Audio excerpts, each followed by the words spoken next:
Alright guys, I'm going to start this off by saying that this is just my preliminary review of the weapon. It is bound to change the more I play with the gun, but as for now I did some weapon testing with this thing near Baguzia Forge where I could find a nice solid wall, and this is me shooting the Thorn with no aim correction at all. This is just the natural recoil pattern when you shoot a 150 as fast as it'll go. I did this one with Dire Promise and the Midnight Coup as well, and they all have pretty similar stability, so you'll see the same kind of recoil pattern across all of the weapons. And here in a second you'll see that I also brought in one of the 180s, one of the ones people are most familiar with, and probably the most prominent in the Crucible currently, the Luna's Howl. And the difference in recoil pattern is pretty staggering. I didn't figure that it would be this dramatic, but it's basically the grouping it's basically auto-corrected. The cluster, the grouping is just so freaking tight by default with this weapon. It makes you realize why people still aren't using the 110s, the 140s, the 150s. And the Thorn is fun. It's an interesting gun. The mechanic is cool. So let's get into that right now. So without the buff, without the Soul Devourer buff, it's 2 to the head, 1 to the body, then they'll burn to death, which is better than most other 150s, I believe, without Kill Clip or Rampage.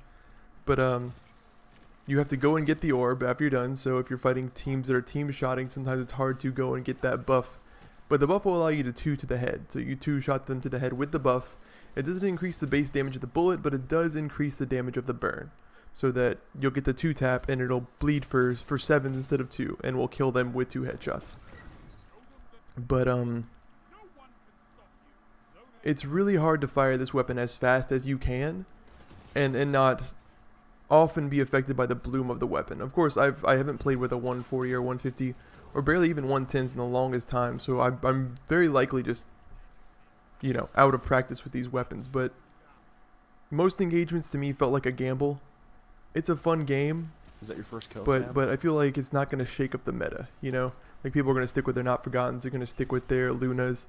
Hell, even like the God Roll service revolvers with the rangefinder and the kill clip can kind of give it a run for its money because they're just more consistent. They don't deal with the bloom, they don't deal with phantom bullets, they don't deal with any of the stuff that the 110s, the wild recoil you have to control. Like, maybe I've been spoiled by the 180s, but on console I would say the Thorn is good, but it's not gonna tilt the meta, I wouldn't think. Like, that's just how I'm feeling right now. Maybe with more practice I will find that this gun is as great as everyone else thinks it is. Maybe I'm just a fucking Scrublord, you know? I don't know.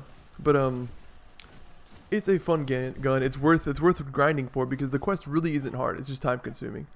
But that's all I've got for you guys. If you have comments or anything you'd like to debate about or inform me about how I play with the weapon or how you can do better with the weapon, definitely drop me a comment in the comment section and I will get to it. I'm not too humble to or too proud to try out a weapon in a different way or maybe think that I'm wrong in something I'm doing. But thanks for watching, guys, and you will catch me on the next Destiny review.